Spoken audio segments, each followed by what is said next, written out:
कोहे नूर सिर्फ एक नाम नहीं है ना। ये नाम सुनते ही दिमाग में एक चमक, एक आकर्षण और हाँ, ढेर सारा विवाद सब एक साथ आ जाता है।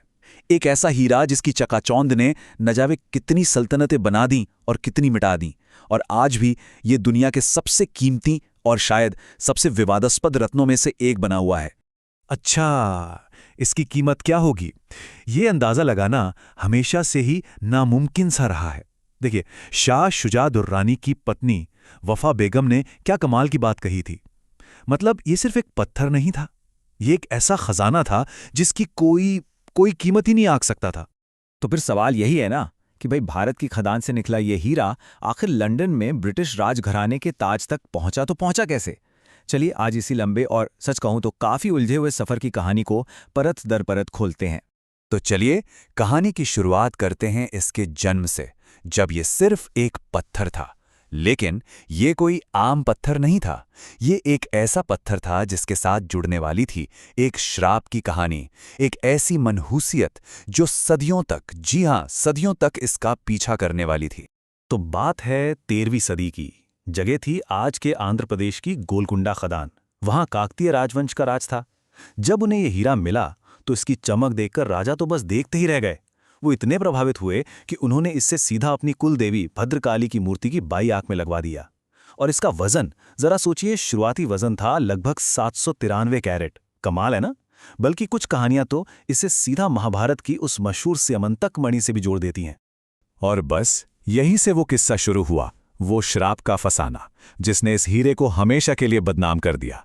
कहा जाने लगा कि जो भी मर्द इसका मालिक बनेगा वो पूरी दुनिया पर राज तो करेगा, पर दुनिया की सारी मुसीबतें भी उसी के गले पड़ जाएंगी।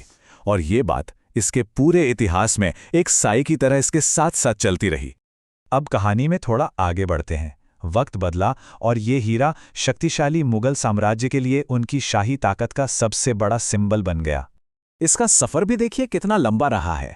1310 में खिलजी सल्तनत ने इसे काकतियों से छीन लिया। फिर ये तुगलक, मालवा और तोमर राजवंशों से होता हुआ 1526 में मुगल साम्राज्य के संस्थापक बाबर के हाथों में आया। बाबरनामा में पहली बार इसका लिखित जिक्र मिलता है और आखिर में 1656 में जाकर ये शाहजहां के खजाने की शान बना। और यहां पर श्राप वाली बात दिलचस्प तरीके से सच होती हुई दिखती है। बाबर, हुमायूं और शाहजहां, इन तीनों के पास ये हीरा रहा और तीनों का ही अंत बड़ा दुखद हुआ। वहीं दूसरी तरफ अकबर के पास ये हीरा कभी नहीं था और सब जानते हैं कि उनका शासनकाल मुगलों का स्वर्ण युग कहलाता है। अजीब इत्तेफाक है ना? शाहजहां ने तो कोह-ए-नूर को अपने मशहूर तख्त ताउस यानी मयूर सिंहासन में सबसे ऊपर जड़वा दिया था। अब सोचिए, ये सिंहासन इतना कीमती था कि इसको बनाने में ताजमहल से भी 2 गुना खर्चा आया था। इससे साफ पता चलता है कि मुगलों के लिए यह हीरा सिर्फ एक पत्थर नहीं, उनकी शान और शौकत का प्रतीक था। लेकिन कहानी में एक बहुत बड़ा ट्विस्ट आने वाला था। अब यह हीरा मुगलों के हाथ से फिसलने वाला था और इसे मिलने वाला था वो नाम जिससे आज हम सब इसे जानते हैं। तो हुआ यूं कि 1739 में ईरान से आए नादिर शाह ने दिल्ली पर हमला कर दिया। उसने मयूर सिंहासन तो लूट लिया, पर उसे हीरा कहीं नहीं मिला। फिर उसे खबर मिली कि मुगल बादशाह मोहम्मद शाह रंगीला उसे अपनी पगड़ी में छिपाकर घूमते हैं। बस फिर क्या था, नादिर शाह ने एक चाल चली। उसने दोस्ती की दुहाई देते हुए पगड़ी बदलने की रस्म का प्रस्ताव रख दिया, जिसे बादशाह चाहकर भी मना नहीं कर पाए। और जैसे ही पगड़ियां बदली गईं, हीरा जमीन पर आ गिरा। कहते हैं उसकी चमक देखकर नादिर शाह के मुंह से अचानक निकला कोह-ए-नूर, जिसका फारसी में मतलब होता है रोशनी का पहाड़। और बस उसी दिन से इस हीरे को अपना ये मशहूर नाम मिल गया। ईरान से निकलकर यह हीरा पहुंचा अफगानिस्तान और फिर वहां से इसने एक बार फिर भारत की जमीन पर वापसी की, इस बार सिख साम्राज्य की सबसे बड़ी शान बनकर। नादिर शाह की हत्या के बाद उसके एक जनरल अहमद शाह दुर्रानी कोह-ए-नूर को लेकर अफगानिस्तान चला गया और वहां दुर्रानी साम्राज्य की नींव रखी। फिर पीढ़ी दर पीढ़ी ये हीरा उसके वंशज शाह शुजा दुर्रानी तक पहुंच गया। लेकिन जब शाह शुजा को अपनी गद्दी गंवानी पड़ी तो वो जान बचाकर लाहौर पहुंचा। वहां शेरे पंजाब महाराजा रणजीत सिंह ने उसे पनाह दी और इसी मदद के बदले में शाह शुजा ने वो बेशकीमती हीरा महाराजा रणजीत सिंह को सौंप दिया और इस तरह कोह-ए-नूर एक बार फिर भारत लौट आया। और अब हम कहानी के उस हिस्से में आ गए हैं जो सबसे ज्यादा विवादास्पद है, सिख साम्राज्य का पतन और हीरे का ब्रिटिश हाथों में चले जाना।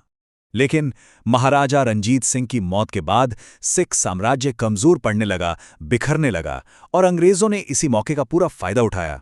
दूसरा एंग्लो सिख युद्ध हुआ और 1849 में उन्होंने पंजाब पर कब्जा कर लिया, और फिर एक संधि हुई। सोचिए, सिर्फ 10 साल के एक बच्चे महाराजा दलीप सिंह को मजबूर किया गया न सिर्फ अपना पूरा राजपाट बल्कि कोहिनूर भी महारानी विक्टोरिया को तोहफे में देने के लिए।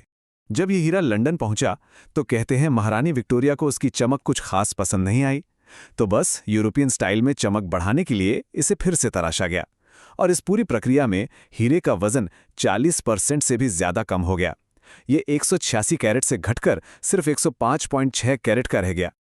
और यहां पर वो शराब वाली बात एक बार फिर सामने आई, इसी मान्यता की वजह से कि ये हीरा पुरुष मालिकों के लिए बदकिस्मती लाता है। ब्रिटेन पहुंचने के बाद इसे कभी किसी राजा ने अपने ताज में नहीं पहना। ये हमेशा से सिर्फ रानियों और महारानियों के ताज की ही शोभा बढ़ाता रहा है। तो हीरे का सफर तो यहां आकर थम गया, लेकिन उसकी कहानी खत्म नहीं हुई, बल्कि यहीं से शुरू हुआ आज के दौर का सबसे बड़ा विवाद कि आखिर इस इतिहास का, इस हीरे का असली मालिक है कौन। आज की तारीख में 4 देश इस पर अपना अपना दावा करते हैं। भारत कहता है कि ये उसकी जमीन से निकला है। पाकिस्तान का दावा सिख साम्राज्य की विरासत पर है क्योंकि उनकी राजधानी लाहौर थी।